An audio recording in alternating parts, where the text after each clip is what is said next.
Alors, bonjour avec tout le monde. Je remercie à l'Institut des Amériques de nous avoir invités à participer dans cet format hors cadre. Et l'intitulé de notre présentation, c'est Comment l'entrepreneuriat en France promeut et préserve un savoir-faire artisanal fragile et protégé par l'UNESCO, vulgarisation scientifique et expérience commerciale.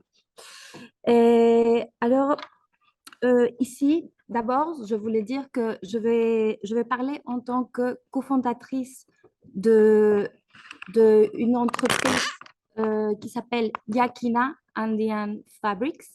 Et c'est une entreprise, en fait, et, qu'elle a été créée en 2018-19, juste avant le Covid, et en Équateur, par une Maria Mercedes Plasencia, qui est la cousine de ma mère. Et du coup, en fait, c'est comme ma tante au Équateur. Alors, et en 2019-2020, à peu près, elle m'a contactée parce qu'elle voulait en fait commencer à commercialiser les châles, les étoiles, les ponchos, les capes qui sont exposés ici et, en Europe. Alors, avant le Covid, il y avait ici à Paris une boutique qui s'appelait la boutique équatorienne. Et c'est une boutique où ils vendaient pas mal d'artisanat de haute qualité, de haute gamme de l'Équateur, des bijoux, des écharpes, des ponchos en alpaga, par exemple, etc. Mais cette boutique, elle avait fermé à cause justement du Covid, de la pandémie. Alors, j'essaie de contacter parce que, bon, elle savait que j'habitais ici et du coup, elle se rend compte que, voilà, qu'il n'y avait personne derrière, que la personne, elle avait fermé la boutique et qu'en plus, elle avait parti au Maroc et qu'il s'occupait plus de commercialiser, en fait, des artisanats, en fait, d'Équateur. Alors, elle me dit, t'en es où en fait avec ta thèse? Tu fais quoi en ce moment? Et du coup, moi, je lui dis, j'étais dans une période personnelle un peu compliquée, en fait, d'instabilité politique, pardon, économique et émotionnelle et personnelle. Et du coup, je lui dis, bon, je travaille toujours, je fais ma thèse. J'avais à l'époque un poste de professeur d'enseignante d'espagnol à l'université Paris-Cité, à Paris Diderot, et avec un petit salaire de doctorante. Et du coup, elle me dit, est-ce que tu aimerais bien te lancer dans ce projet, en fait, pour vendre des écharpes et faites main en Équateur? Et du coup, je lui dis, oui, pourquoi pas, je peux essayer. Comment on fait? Et elle m'a dit, déjà, je vais t'envoyer un échantillon.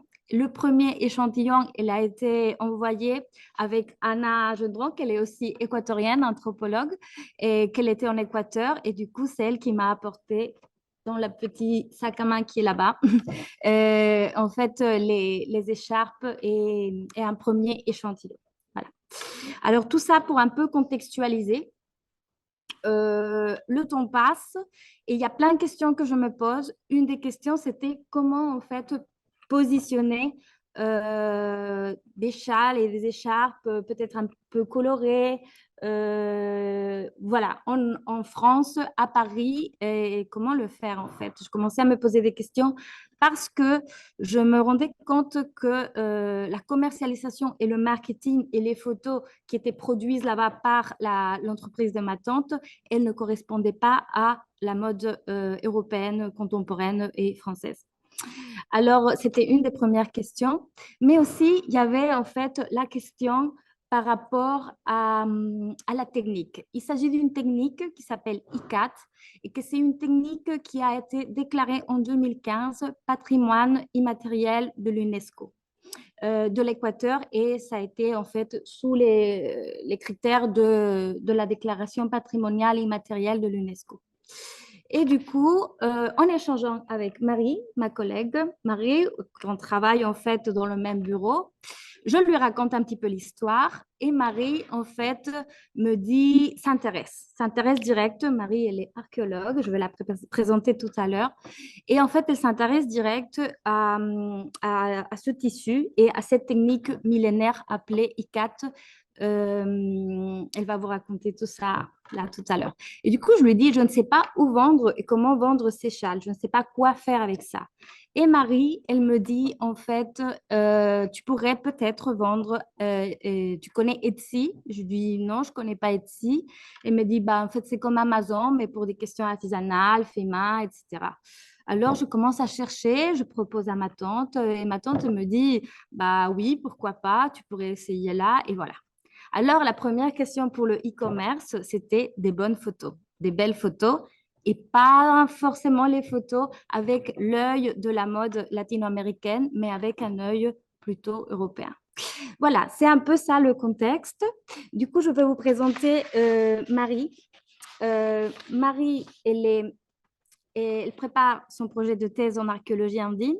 Elle est membre du CERAP, de la Sorbonne Université. Et son master 2 s'intitule La culture Wari, vers une réévaluation d'un empire à travers l'iconographie. Il s'agit d'un master qui va la conduire à une proposition de projet de thèse ethno-archéologique. Elle a suivi les cours de quechua de César Itier et Pablo Landeo Muñoz à l'INALCO. Et elle est par ailleurs présidente de l'Association Amérique. Et dans ce cadre, elle participe et elle organise des événements scientifiques et culturels autour des problématiques de peuples autochtones. Alors voilà, on a échangé un petit peu de manière très informelle au bureau. Il commence à sortir énormément de livres parce qu'elle a toute une bibliothèque à l'IDA. Du coup, elle sort un photocopier, elle commence à regarder un photocopier sur les tissus. Et elle commence à me parler des tissus, etc. Après, je croise Marion dans la cuisine de l'IDA. Elle me parle de cet événement. Du coup, je lui ai dit oui, ça m'intéresse et je pense direct à Marie pour qu'elle puisse me collaborer avec en fait toute l'archéologie et l'ethnographie de cette technique ICAT qu'on va découvrir là. Je donne la parole à Marie. Merci en fait pour l'invitation. Oui, en fait, je ne suis plus présidente de l'Association Amérique d'ailleurs qui va bientôt arrêter ses activités. Mais bon, passons, ce n'est pas le sujet de la présentation. Donc, c'est bien l'ICAT qui est une technique, pas une technique de tissage, mais plutôt une technique de teinture dans laquelle les fils sont regroupés et des parties sont recouvertes. Pour être, c'est là. Donc, mais avant, nous allons probablement nous attarder davantage sur l'étymologie. Nous savons que ce terme ikat provient du verbe bendikat qui est lié, attaché en malais.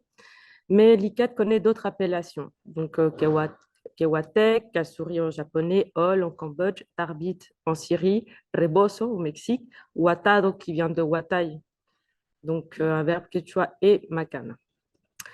Nous pouvons constater que cette technique était maîtrisée à différents endroits de la planète, mais qu'on ne connaît pas en fait un foyer d'origine. On opte davantage pour différents foyers, en fait, une présentation de différents foyers, étant donné que nous avons des différences au niveau de la chaîne opératoire. Seulement, les motifs sont très différents. Donc, nous pouvons constater au final que l'ICAT a été inventé à différents endroits. Il n'y a pas forcément un seul lieu d'origine. Mais avant de parler des foyers, je voulais vous présenter les premières traces que nous avons du... Oui, Anne, ce n'est pas une orgie, c'est la représentation de la vie antérieure de Bouddha. Oui, c'est un détail d'une fresque de la grotte d'Ajanta en Inde, qui est classée donc patrimoine de l'UNESCO. Elle a été réalisée au 5e siècle après notre ère. Donc, nous avons des représentations du textile au niveau des vêtements. Oui, ici. Donc, c'est les premières représentations. Nous n'avons pas de fragments aussi anciens.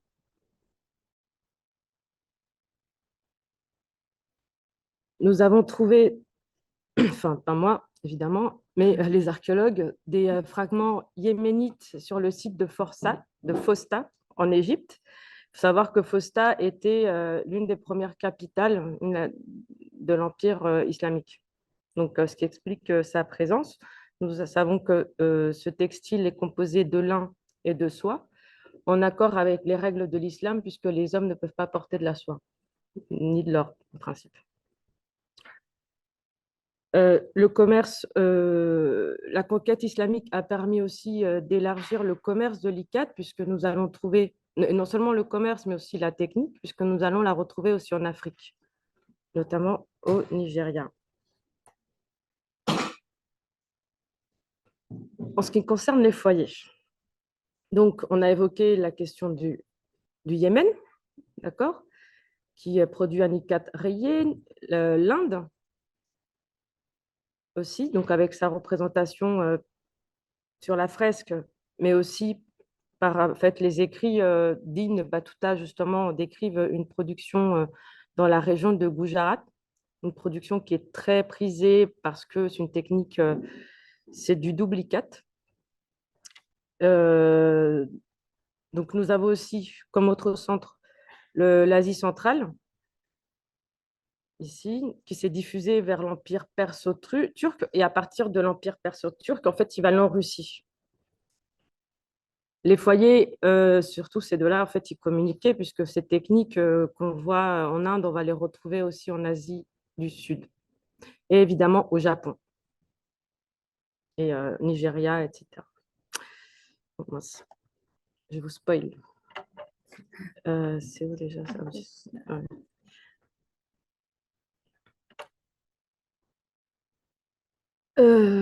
Qu'est-ce qu'on peut dire d'autre? Bah, tout simplement que l'ICAT, en fait, s'inscrit dans un commerce maritime, ou un commerce au simple d'abord qui était géré par les Perses, par le Proche-Orient, enfin qui s'est développé en Asie, puis après qui sera importé en Europe par les Hollandais et par les Espagnols, ce qui explique aussi que cette technique va apparaître dans les Amériques. Mais elle existait déjà. Et non seulement, en fait, c'est une diffusion d'un commerce. Les Perses, dans les Mille et une nuits, on voit très bien que c'était des commerçants, ils détenaient une bonne partie de la Méditerranée. Cependant, aussi, nous voyons en fait des ateliers de fabrication qui s'implantent localement. Mais comme on peut le voir, et comme on le verra, ce ne sont pas des chaînes de fabrication, ce sont vraiment des ateliers à des endroits précis. Donc ici, nous avons des petits échantillons des motifs à contours fondus, donc des productions d'Ouzbékistan, de Nigeria, d'Iran, de l'Inde. On voit évidemment, enfin, le but, c'est pas de, on va pas travailler sur les motifs, ni la distinction des motifs, ni les colorants, mais juste pour vous montrer un peu la diversité. Et aussi vous montrer que ces échantillons sont quand même récents. On n'a pas des plus anciens, étant donné que c'est du textile. C'est souvent composé de soie, de lin et du coton. Donc, il se conserve très mal, surtout dans les régions humides. J'ai opté dans cette présentation plutôt de vous parler du mode de fabrication.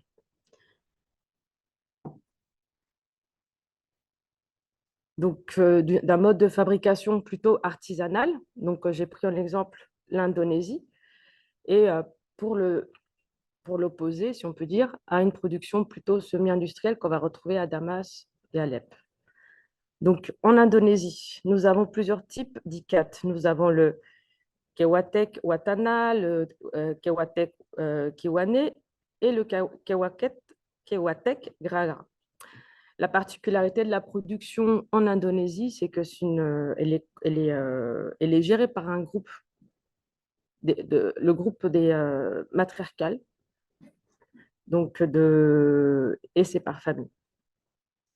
Et, et et pas n'importe qui peut fabriquer certains ICAT. Par exemple, pour le Kewatek Grara, donc, qui est celui qui est représenté ici, ce sont les femmes qu'on appelle les Mohawks. Donc, ils sont détentrices de l'assa, qui est en fait un savoir héréditaire qu'elle transmet. Euh, Pendant la préparation, la fabrication de ces ICAT, de ces étoffes ICAT, des prières de protection sont récitées pour les femmes, notamment pour les protéger contre le déshonneur, les protéger contre les violences conjugales. Évidemment, ils n'emploient pas ces termes-là, mais c'est un peu ça. Ces pièces, elles sont hors commerce. On les donne. Mais ça reste, c'est pour une production locale pour une population locale. Elles sont hors commerce et leur production dure entre 3 et 5 ans. À chaque fois, à cela, donc, je différencie en fait la production de Damas et d'Alep, qui est une production, on peut le voir à la différence de la production indonésienne, une production plutôt féminine, hein, d'accord, parce qu'elle est gérée par un groupe de femmes qui s'appelle les Kawatek, je crois, j'ai oublié, euh, à une production plutôt masculine, avec une spécialisation des corps de métier. Donc, en tout, on compte à peu près 8 corps de métier, dont au niveau des teintures, du tisserand et le rôle prépondérant du rabat, qui est celui en fait qui va choisir les fils en fait. Et c'est lui qui va poser les fils sur le métier à tisser et qui va permettre l'apparition finalement des motifs. Donc, cette production était destinée, à la différence de l'Indonésie qui est destinée à un groupe de femmes de la famille, si on peut dire, du village. Ici, nous sommes en fait dans une production qui est semi-industrielle et destinée en fait au souk, donc à tout le monde. Et la particularité de cette production est qu'elle elle dépendait entièrement de l'importation des matières premières, que ce soit du coton, qui avant était importé d'Inde, après elle était importée de Manchester, des colorants. Et son marché, en fait, étranger, en fait, son marché était plutôt, enfin, c'était tout le Levant. Et en raison des guerres, notamment dans les années 50, bah, ce marché, bah, le pouvoir d'achat dans cette région a beaucoup baissé. Par conséquent, la production n'était plus du tout rentable pour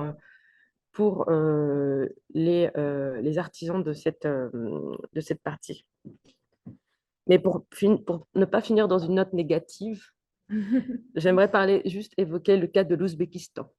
Parce que si vous tapez ICAT sur Internet, vous allez tomber sur les ICAT de l'Ouzbékistan, notamment sur le site Etsy. C'est comme ça que j'ai montré. Donc, pareil, c'est en fait, l'Ouzbékistan a connu une grosse production industrielle grâce à l'URSS, on va dire, qui a imposé en fait une production massive de l'ICAT ouzbek. Et à la chute de l'URSS, elle est revenue vers une production plutôt artisanale avec l'utilisation de colorants naturels, parce qu'avant, c'était beaucoup de colorants synthétiques dans des conditions, comme on peut le voir sur les photos, compliquées. Mais bon, après, ça peut être. Donc, pour s'adapter aussi au marché, hein, qui est quand même le marché de l'ICAT et à le vent en poupe. La question aussi que je voudrais aborder, donc par rapport, parce que là, par exemple, pour le cas de Damas et d'Alep, bah, les productions ont décliné. On a le cas de l'Ouzbékistan qui connaît une production intéressante, mais aussi, en fait, l'autre question, l'autre pendant, parce qu'on parle de business, mais aussi l'autre pendant, c'est la connaissance, ce savoir-faire, en fait. Euh, Est-ce qu'il va disparaître aussi? La question s'est posée, et pas seulement en Équateur, elle s'est posée aussi au Cambodge avec la protection du textile Hall. Et pour cela, le Cambodge a maintenant installé dans les écoles de design, qui est faite en collaboration avec les étudiants pour les inciter en fait à reprendre en fait la production des étoffes IKT. Donc cette préoccupation de la conservation du patrimoine immatériel, elle est globale. Donc, comment est-elle arrivée dans les Amériques? Parce que c'est le centre quand même, c'est le but de la présentation.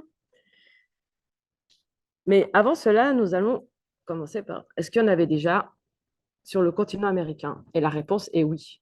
On a trouvé, enfin moi, mais Max Hull, en 1896, sur le site de Pachacamac, donc Pachacamac qui est près de Lima, donc sur la côte la plus aride au monde, donc qui permet la conservation des textiles.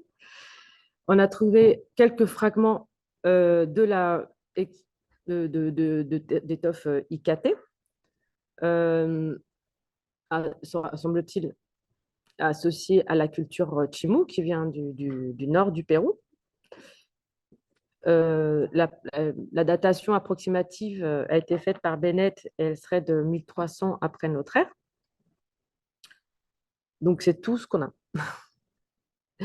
Malheureusement, sur le continent, nous avons des problèmes de conservation. Donc, c'est vraiment les plus anciennes qu'on ait de fragments. On a des problèmes de conservation en raison de l'humidité des sols. On a trouvé quelques fragments à Tastil, donc dans la province de Salta en Argentine, qui sont un peu de 1350-1440. Mais c'est tout ce qu'on a. Cependant, cela ne veut pas dire qu'il y en a pas. Il semblerait que les Valdivia aussi maîtrisaient cette technique, mais on n'a pas de traces. Mais ça ne veut pas dire que ça n'existe pas. N'oublions pas que nous sommes dans une région quand même qui est qui connaît le textile, la production textile depuis un bon bout de temps, hein. Enfin, nous sommes à 12 000 avant notre ère, les premières fabrications, les premières cordes. En 6 000 avant notre ère, des fragments de textiles ont été trouvés dans à la Huaca Prieta. Donc, nous avons maintenant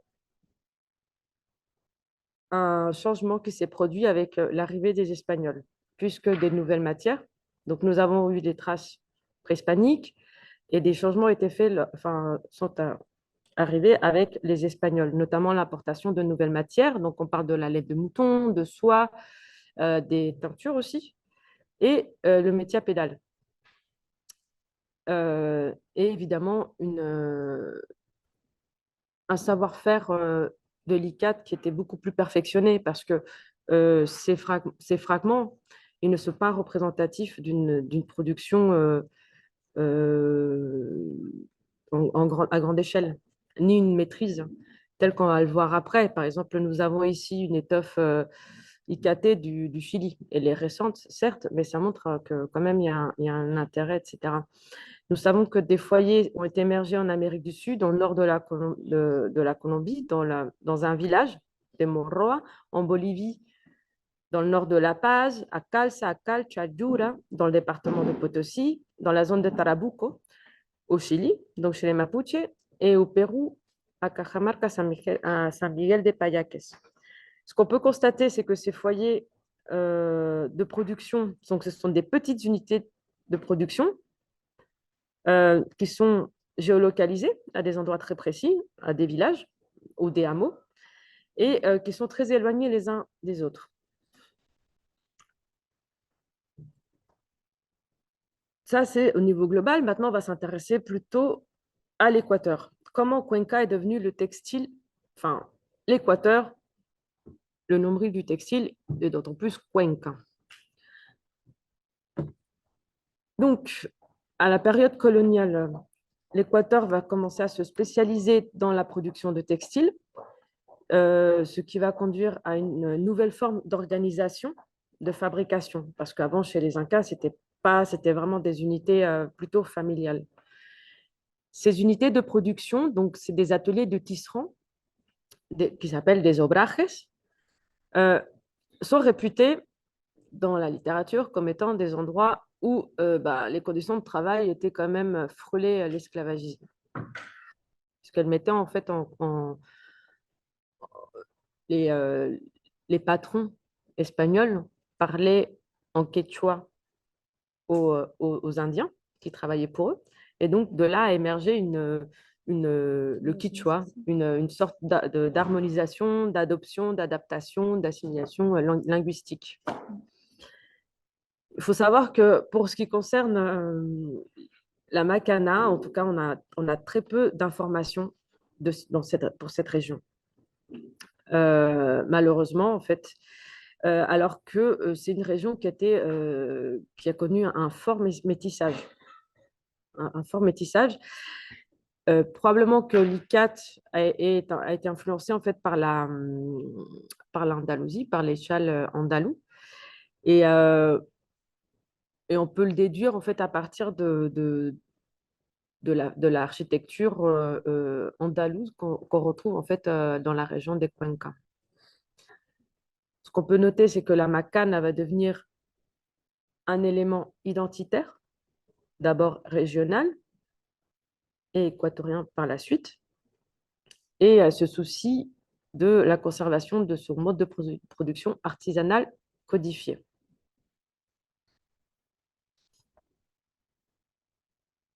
Bien que nous n'ayons pas beaucoup d'informations sur la macana, nous avons des informations concernant la forme de la macana, en fait, le châle. Il faut savoir que dans le contexte préhispanique et même après, donc le châle, la digue, le textile en règle générale, et le poncho, était un indicateur de prestige social. Donc, plus il était travaillé, plus, plus il permettait de se différencier au sein de l'élite. Et plus la matière était noble, évidemment, ça faisait toute la différence. Les femmes, elles portaient la digia, donc la manta, comme on l'appelle ici, qui va se transformer. Donc la digue était portée par les femmes autochtones. À l'époque coloniale, elle va se transformer sous l'influence de la mode espagnole et adopter des franges, par exemple. Elle va s'assouplir. Et au fur et à mesure, en fait, cette digue qui va devenir un châle va devenir un symbole de l'acculturation et du métissage. Et un peu, enfin, ces deux peintures sont un peu représentatives de cela, puisque nous avons ici une digue donc, très, au trait autochtone très prononcé, une forme de châle. La question, en fait, on la retrouve aussi, enfin, cette évolution, on la retrouve aussi au Mexique, avec le rebozo. Nous pouvons constater, et c'est là la particularité, c'est que l'engouement pour les franges et le rapacejo, ici en Bolivie et au Pérou. Donc ça, il faut le garder en tête parce que c'est vraiment ce qui va se résumer. Ce qui va, le cœur même de la macana, qui est composé d'un textile, mais aussi de ses franges. Donc, ça, on va passer, puisque c'est un petit résumé. Mais alors, qu'est-ce que c'est que la macana? On a parlé, je vais le présenter brièvement, parce qu'en fait, Salomé va le présenter avec des photos récentes. Donc, moi, je vais juste faire rapidement. Hein. Donc, on parle d'un processus, donc le filage de la matière, en l'occurrence le coton et la laine. Ici, j'ai mis un tableau donc, qui représente à peu près le travail effectué par tranche d'âge. Donc, les enfants qui filent, après, enfin, une évolution au niveau du tissage. Là, enfin, ça se focalise essentiellement sur les femmes, mais il faut savoir que le travail n'est pas forcément genré. Nous avons, Moura avait déjà observé cela à Cusco, et nous le verrons par la suite pour l'Équateur. Les teintures utilisées étaient plutôt donc, végétales ou minérales. Elles étaient issues donc, d'un commerce assez grand qui englobe plusieurs parties, dont l'Amazonie. Ici, j'ai mis une représentation de l'Indigofera, donc du Musée de l'Homme. Ces teintures étaient mélangées à des solutions alcalines dans l'urine pour pouvoir fixer la teinture dans le textile. Parce que quand bien même il a été préservé avec des fils de maguey, il y a toutefois des dépassements, donc ce qu'on appelle un motif fondu. J'ai pas mis beaucoup de photos non plus à ce niveau-là, donc là je vais parler rapidement de la chaîne opératoire qui est contrôlée, ce qui n'est pas le cas de Damas ou d'Alep, où on voit vraiment une différenciation de corps de métier. Ici, tout est concentré. Donc une organisation qui passe du filage à l'ourdissage par des fils dans le banco, comme on appelle. La teinture de fil est similaire. On a donc là, j'ai pris une photo dans de Chevalier et Dominique, donc en Syrie, l'autre de Gualaceo, donc des années 80, pour montrer vraiment cette différence et on voit ici, par exemple, le motif qui est quand même dessiné. À la différence qu'à Gualaceo, on utilise des fils d'agave de la Yate. J'ai pas mis de photo du Mexique exprès parce que c'était très similaire. Mais on retrouve le même mode, la même chaîne opératoire.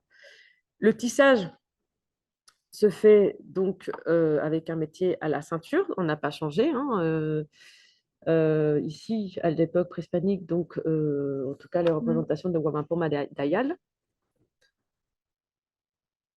Alors que, je ne sais pas si vous avez retenu, les Espagnols avaient apporté quand même le métier à tisser à pied, à pédale.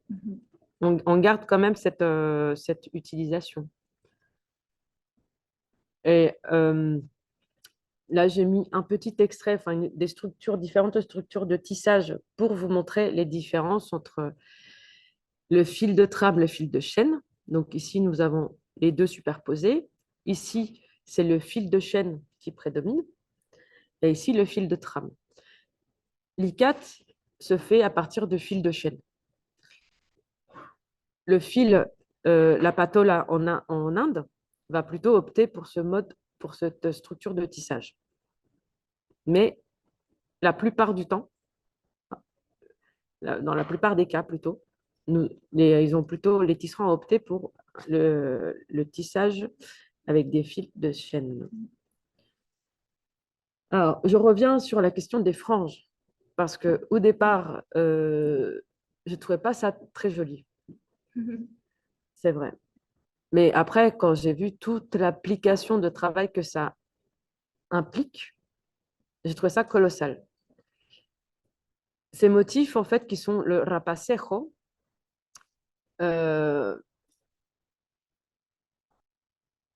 nous, on n'y a pas trop de... On n'aime pas trop ça en France. Mais en revanche, dans les pays andins, c'est ce qui fait la particularité. Plus il est long, plus il y a des heures de travail derrière. Parce qu'en fait, tout ça, c'est du macramé. Tout ça, c'est à base de nœuds. Je ne sais pas si vous avez déjà fait du macramé, mais c'est terrible. Terrible. Donc, et de pouvoir faire ça, ça demande quand même une adresse incroyable. Concernant les motifs, les motifs, ils sont inspirés par la nature. Donc, on quitte la sphère symbolique parce que souvent, on associe les Andes avec toute la symbolique Pachamama et tout ça. Ici, non. Ici, on est plutôt, voilà, on reste proche de la nature. Donc, on a les représentations d'animaux, hein, de la faune, la flore, etc. Mais sans une symbolique qu'on peut transposer. Donc voilà, c'était tout ce que je voulais dire à propos de... J'espère que... Merci beaucoup, Marie, pour cette explication. Et voilà, En fait, la bibliographie. cette présentation en fait de l'histoire de l'ICAT, cette technique, on va dire, millénaire. Et c'est très intéressant de voir, en fait, justement, avec Marie, on trouvait des documents qui ne sont pas très fondés, mais où il y a l'hypothèse de que apparemment cette technique, elle s'est en fait développée peut-être de manière parallèle, la convergence évolutive dont on parlait, dans plusieurs endroits en même temps, en fait. Mais il n'y a pas de... C'est des hypothèses, il n'y a pas une recherche par rapport à ça. Du coup, moi, je veux vous partager tout le côté plutôt, en fait, de comment cette technique elle a été déclarée par l'UNESCO et des institutions du patrimoine culturel en Équateur. Et je vais vous parler aussi par rapport à comment ça se produit aujourd'hui. Et c'est très, très similaire à comment ça se fait soit en Indonésie, soit en fait dans les autres régions des Andes. En fait, ça se maintient à peu près la même technique. Et après, je vais aussi vous partager un peu plus sur mon projet, en fait, le côté plutôt commercial. Alors, euh, la première chose à dire, c'est que, en fait, attendez juste, je vais faire ça. Ouais, c'est mieux. C'est que c'est en 2015, en fait, que ça se déclare, en fait, la technique ICAT comme une technique artisanale, patrimoniale, culturelle de l'Équateur, comme un patrimoine culturel immatériel. Ça se fait où? Ça se fait en fait à la Casa Comunal de Bulcay, à Hualaceo, que c'est dans les Andes du sud de l'Équateur. Et c'est la casa où se rassemblent tous les artisans de cette région. Il y en a autour de 170, on va le voir plus tard.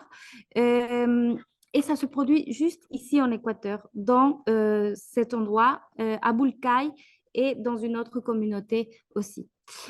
Qui participe à cette déclaration? En fait, le Ministerio de la Cultura y Patrimonio, l'Institut national de patrimonio cultural, la mairie de Wallaceo et l'UNESCO. Quel est l'objectif? Comme on connaît, en fait, c'est de protéger et de sauvegarder cette technique artisanale. Il faut savoir aussi que pendant la pandémie, en fait, de Covid 2019, il y a eu, en fait, de cette région, il y a énormément d'immigration de la part des jeunes vers les États-Unis et vers l'Espagne. Alors, il reste la dernière génération qui produit les macanas, qui sont autour de la cinquantaine à peu près. Les plus jeunes, pardon, ils ont 55 ans à peu près. Et du coup, euh, pendant la pandémie, les jeunes ne pouvaient plus migrer. Les frontières étaient fermées. Et en fait, les artisans de Wallaceo, ils se disent, ça serait intéressant de vraiment fonder à l'école de Wallaceo des petits ateliers, faire de petits ateliers pour que la transmission, ça se fasse pas au foyer comme ça se faisait avant, de génération en génération, mais plutôt que ça se fasse de manière un peu plus institutionnelle. Et il y a une espèce de boom de production, d'où ce petit échantillon, mais une espèce de boom de production pendant la pandémie. Alors ça, c'est la première chose que je voulais vous dire. Euh, Bon, comment c'est, juste pour contexte, la Convention pour la sauvegarde du patrimoine culturel immatériel établit 100 grands domaines. Le premier, c'est les traditions et les expressions orales, les arts du spectacle, les pratiques sociales, rituelles et les événements festifs, les connaissances et pratiques concernant la nature et l'univers et le savoir-faire lié à l'artisanat traditionnel dont en fait, dont on parle en ce moment par rapport à la technique de l'ICAT et les macanas. Voilà, les caractéristiques du patrimoine culturel immatériel sont que ça soit un traditionnel, contemporain et vivant à la fois, que ça soit inclusif, c'est-à-dire que si ça vient d'ailleurs, il peut être pris en compte comme une pratique patrimoniale si ça se pratique au niveau des communautés et que ça soit aussi représentatif en fait au niveau d'une nation. D'accord? Alors ça, c'est les 5 caractéristiques pour pouvoir faire la déclaration du patrimoine culturel immatériel. Et, et là, en fait, je veux vous montrer une petite vidéo qui dure 3 minutes par rapport justement par rapport à la pratique. Alors, je ne sais pas s'il y a des enceintes ou de volume. Por lo general los pueblos se identifican con lo que tienen, con lo que valoran, con lo que representan, y uno de los elementos más representativos para el Cantón Gualaceo básicamente es la macana. Los artesanos son los que identifican a esta manifestación, son los dueños de esta expresión, son los dueños de esta declaratoria o de este patrimonio cultural inmaterial del Cantón Gualaceo y por ende del país. Yo veía a mi bisabuelo que hacían las macanas. ¿Sí? Salí de la escuela y empecé a ovillar los hilos, primeramente, así, travesuras, travesuras. Y fui aprendiendo poco a poco. Bueno, primeramente agradecer a Dios y a mis papás que ellos fueron mis profesores en realidad. Lo importante es la manifestación, el cúmulo de conocimientos, la técnica y habilidades que se transmiten generación en generación. A los 18 años más o menos ya sabía hacer las macanas. Y yo me quedé huérfano de padre a los 20 años. Y esto me dio para criar a mis 5 hermanos, primeramente. A mis 5 hermanos, meter en la escuela, acabar la escuela. Una vez que crecieron, ya cada uno fue pasando por un lado. La macana o paño fino de Gualaceo, a través de la técnica ICAT, una técnica milenaria, ha evolucionado en el tiempo en respuesta al entorno, fomentando un sentimiento de identidad, sentimiento de pertenencia, creando un vínculo entre el pasado y el futuro a través del presente. Para mí es muy importante por lo que representa a nuestras comunidades, a nuestro cantón, nuestra cultura, y que vaya de generación en generación. No queremos que se pierda la identidad de nuestras dos comunidades que hacemos de elaboración de la macana. El año pasado, desde el mes de mayo, abrimos un taller de aprendizaje en la escuelita de aquí del sector, que son como 10 niños que están aprendiendo este arte. Transmitir lo que uno sabe, dejar sembrado en alguien más lo que uno sabe, porque somos aves de paso y no sabemos qué hora y cuándo nos vamos a ir. Pues nos ha tocado a nosotros vivir esta pandemia de muchos amigos míos se fueron, artesanos se acabaron, y las fábricas cerraron y no se vendía una sola macana. Bueno, recuerdos hay muchos, pero para mí el más importante... Je vais couper là parce que je vais en parler par rapport à ce souvenir de cet artisan là tout à l'heure.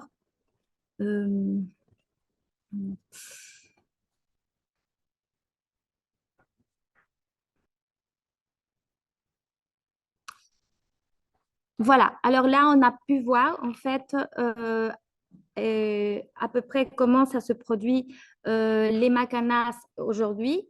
Et ici, c'est la maison en fait. Je ne suis pas en train de partager. Attendez, petit problème technique. Voilà. Alors ici se trouve la maison où se rassemblent les artisans de la région. Alors, ils ont un petit musée ethnographique, on va dire, avec les instruments de tissage et en fait, une petite présentation, exposition de ces produits. Il faut savoir qu'en Équateur, la macana, elle est uniquement tissée par deux communautés, comme ils ont dit les mêmes artisans, avec 25 à 30 maisons dispersées à Boulzoum, qui est à 2 km de Gualaceo dans la zone aride, et à Bouykay, à 3 km de Gualaceo dans la vallée. Qui tisse, elle compte avec environ 170 artisans. La plupart d'entre eux ont plus de 55 ans et s'identifient comme des cholos ou des mestizos, okay, selon le recensement de l'Équateur. Comment le tissage est-il organisé? Il s'agit d'une activité domestique et familiale, de sorte que le processus de tissage ait lieu au degré de parenté sanguine ou politique de tisserand. Les connaissances se sont transmises de génération en génération. Il y a une division genrée dans le cas de l'Équateur du tissage qui est définie en fonction de l'effort physique que l'activité requiert. Les femmes sont chargées de préparer tout le processus de la teinture et de se charger de tout le processus de macramé, que ça soit tout petit comme celui-ci ou super grand comme celui que je vous ai montré. Et les hommes se chargent de préparer la chaîne sur le métier à tisser qui demande énormément d'efforts physiques. Comment et qui porte la macana en Équateur? Ça, c'est mon côté sociologique, en fait, ça m'intéresse aussi de comprendre ça. Alors, dans les Indes du sud de l'Équateur, l'utilisation de la macana est toujours aujourd'hui un signe de prestige. Elle est portée par des femmes qui se auto-identifient comme blanches, métisses ou cholas dans les provinces d'Azuay, Azogues et Loja, et dans les Andes du sud de l'Équateur. Les artisans commercialisent la macana au niveau local et national. Et les macanas sont tissées en laine, en coton et en fait aussi en coton associé avec de la soie. Il y a certaines qui ont de la soie, mais on ne sait pas exactement quel est le pourcentage dans chacune, en fait. Alors, on a fait un petit peu une moyenne. Les macanas de laine sont utilisés par les personnes moins aisées, tandis que les macanas, en fait, de soie ou de coton sont utilisés pour les personnes plus aisées. Ici, on peut voir certaines photos. Alors ça, c'est une photo de la fin du 19e siècle, très ancienne, avec un énorme macramé. Et c'est comme ça qu'en fait, il y avait le porter comme ça voulait dire qu'il y avait de l'argent, qu'il y avait du prestige en fait au sein de la société, surtout des femmes cholas mestizas, des femmes métisses. Ici, en fait, ça, c'est un petit extrait de cette fille qui a fait une thèse, un mémoire de master sur la mode, en fait, à Cuenca, spécifiquement dans la région, et comment les femmes, dans certains événements, même si elles se auto-identifient comme blanches, en tant que blanches, elles portent le vêtement de chola, qu'il y a voilà, il y a un chapeau, il y a les tresses, il y a la macana et il y a des blouses brodées. Et ici, cette petite photo, en fait, c'est une photo toute faite en macana et avec le macramé de la macana dans cette fusion espagnole et technique ICAT. Et en fait, c'est de Miss Ecuador qui a participé avec cette tenue à Miss Universo. Alors, c'est aussi un symbole d'identité nationale. Et ici, c'est plutôt pour l'élection de la Chola de Cuenca. Alors, ça se fait aussi une sorte d'élection de la reine de Cuenca où les candidats se présentent, pareil, en tenue de la vestimentaire de Chola. Et ici, il y a deux photos, en fait, qu'on peut voir. Le Papa Francisco a visité l'Équateur et la femme qui allait raconter une petite anecdote, c'est elle qui a tissé au macana la tenue du pape pour qu'il puisse faire la messe en Équateur avec une tenue de macana. Et ça, c'est en fait un extrait de revue. Je crois qu'on a déjà vu assez par rapport au processus de tissage en cette étape. On pourrait voir peut-être dans les questions en quoi il s'agit. Ce qui est important à retenir, c'est qu'en fait, le design de la macana, ça se fait au moment de colorer les fils de coton. C'est-à-dire qu'il y a des attachements qui se font, comme Marie l'a montré dans ses photos, des attachements, et c'est la façon d'attacher tous le regroupement de fils va faire le design final de la macana. Alors, c'est une technique très, très complexe, très difficile à gérer et qu'elle n'est pas en fait transcrite. Elle est dans la tête des artisans. En fait, elle est connue par cœur par les artisans. Et après, les hommes se chargent d'ordonner tous ces fils dont le métier à tisser pour après tisser et rassembler un fil avec un autre. Et comme ça, on peut avoir le design. Alors, on pourrait voir ça dans les questions. Alors, l'expérience de commercialisation. Il y a deux boutiques, en fait, deux marques qui ont commencé à commercialiser en Europe, en Équateur bien sûr, mais en Amérique latine, États-Unis et en Europe, avant que Yakina se lance dans ce projet-là. C'est Armadillo Store et Olga Fish, deux marques équatoriennes. Et toutes les deux, elles arrivent déjà à commercialiser aux États-Unis et en Amérique latine. Alors, elles ne commercialisent pas en Europe. Je n'ai pas trouvé une autre entreprise, une autre marque qui commercialise ici en Europe. Et alors, vous voyez, en fait, il y a tout un travail stylistique, en fait, et un effort stylistique pour introduire, en fait, cette vestimentaire à l'étranger. Ça, c'est la première chose. Alors, la deuxième chose, c'est que Yakina, et comme je vous racontais, c'est ma tante qui m'a contactée, Maria Mercedes, qui est ici. Et justement, il y avait la question que je vous disais au début, qu'est-ce que je veux faire, comment je vais vendre ces châles? J'ai besoin de bonnes photos et j'ai besoin de photos qui s'adaptent à la mode européenne. Alors, on s'est dit, bon, on va au moins commencer par prendre des photos de studio du produit. Et comme ça, on verra après comment ça évolue. On était en train de faire ça et du coup, on allait faire en Équateur. On a fait la production photographique de studio en Équateur. Et du coup, il y a la troisième associée qui nous rejoint, Carolina Granda, que c'est une bijoutière qui habite en Espagne et qu'elle est aussi mannequin. Et en fait, Carolina, elle nous rejoint aussi par un contact, par un réseau de contacts de ma tante. Et elle fait un apport énorme au projet et à la marque parce qu'elle avait déjà son expérience de bijoutière équatorienne en Espagne, mais en plus parce qu'il y a un autre contact très intéressant que c'est un photographe freelance pour Zara qui collabore avec elle avec les bijoux. Alors lui, il a un réseau des stylistes, en fait, bien sûr, en Espagne, et il lui dit, écoute, ce que je te recommande de faire, c'est de faire la production photographique ici en Europe pour vraiment positionner en fait les châles en Europe et en France particulièrement. Et alors bon, au-delà dans la question qu'on se posait dans le petit résumé de cette exposition, c'est au-delà des valeurs d'équité sociale et de responsabilité écologique, vu que en fait, c'est une production qui a 70% de pigments naturels, qu'elle est 100% avec des fibres naturelles et qu'elle fait partie du patrimoine culturel. Et en plus, que les tisserands, en fait, ils sont associés entre eux. Et du coup, on part après, à partir d'une logique de commerce équitable. En fait, au-delà de toutes ces valeurs, on s'est dit qu'est-ce qu'on fait, on peut faire en plus. Et c'était justement comment positionner ce que je disais avant, comment positionner les macanas dans la mode européenne contemporaine.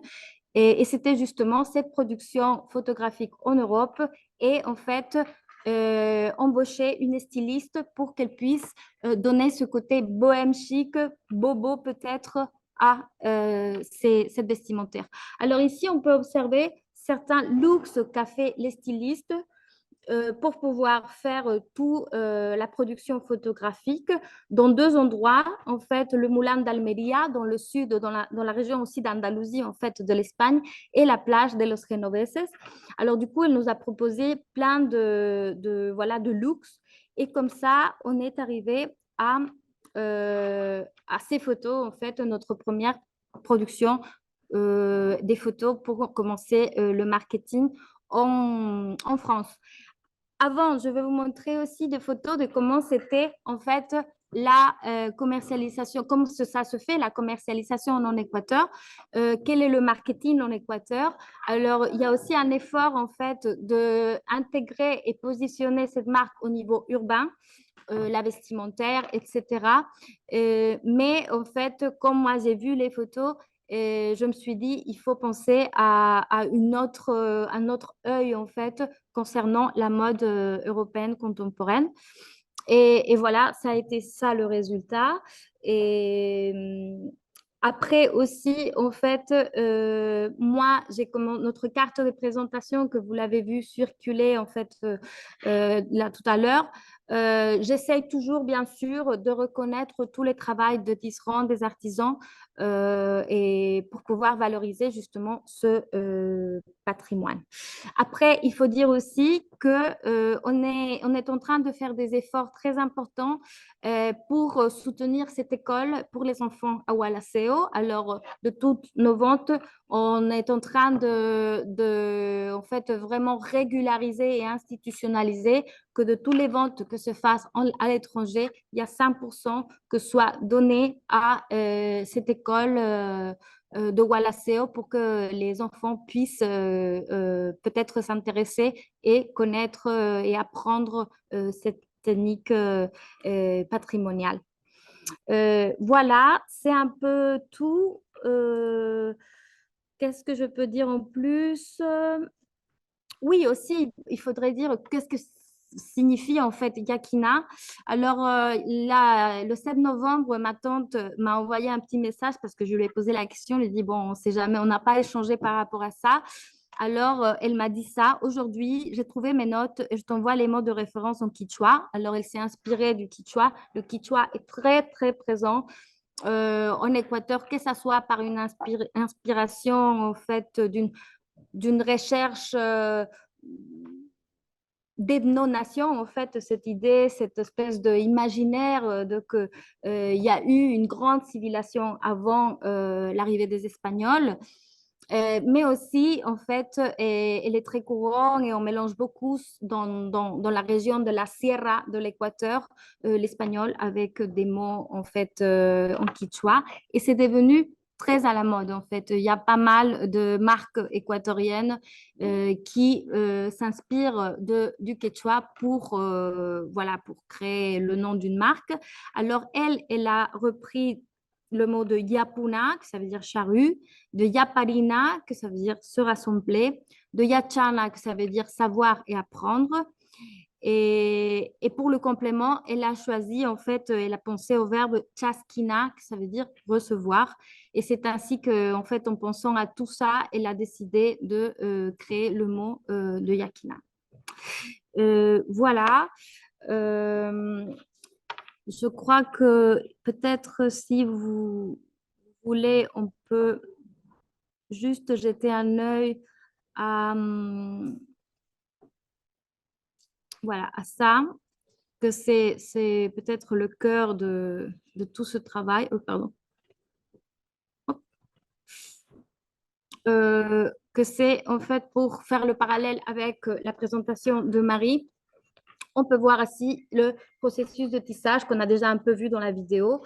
Alors, il y a 7 étapes. La première étape, c'est le processus de filage. En fait, les artisans se chargent de faire tout le processus de filage du coton. Puis, il y a toute étape, c'est les femmes qui s'en chargent, que c'est el amarrado, c'est-à-dire faire de nœuds et pour imprimer, en fait, c'est une première impression, on va dire, du design de la macana. Après, avec ces nœuds, ils vont en fait embiber les fils dans un pot de teinture où la plupart, ce sont des teintures naturelles. Et ils vont cuire le fil pendant 25 minutes en eau bouillante. Et après, ils vont en fait les laisser sécher en fait. Alors, quand il fait beau, ils disent comme ça, non, c'est un peu des informations ethnographiques que ma tante, qui est aussi sociologue, elle a pu en fait récupérer. Et du coup, quand il fait beau, le fil met 4 heures à sécher, tandis que quand le ciel est nuageux, il met 8 heures à sécher. Alors, ils le pondent comme ça chez eux. Chaque maison est un atelier, en fait. Chaque maison est un atelier. Il n'y a pas une fabrique où il n'y a pas voilà, un endroit spécifique pour produire. Chaque famille, chaque foyer se charge de son propre foyer et de tout le processus. Et voilà, alors on a ici les fils qui sont en train d'assécher, les pots de teinture, c'est toujours à l'ancienne, en fait, où ils colorent, ils font des mélanges de coloriage, etc. Ici, c'est la partie de lourdure, c'est-à-dire toute la sélection des fils. Il faut savoir qu'une châle comme celui que je porte de 70 fois 160 cm, pardon, contient 820 fils. Et la 6e étape, c'est celle de poser tous les fils avec le design déjà qu'on peut le visualiser et commencer en fait à rassembler les fils pour arriver à tisser. Et la 7e étape, c'est l'affination macramé ou nid d'abeille qu'on hérite en fait de l'Espagne et de l'Andalousie, comme a bien expliqué Marie. Voilà, c'est tout ce qu'on voulait vous partager. Si vous voulez, vous pouvez bien sûr regarder les châles, les essayer si vous avez envie et toucher la qualité. Elle est vraiment très belle et très légère. Et voilà.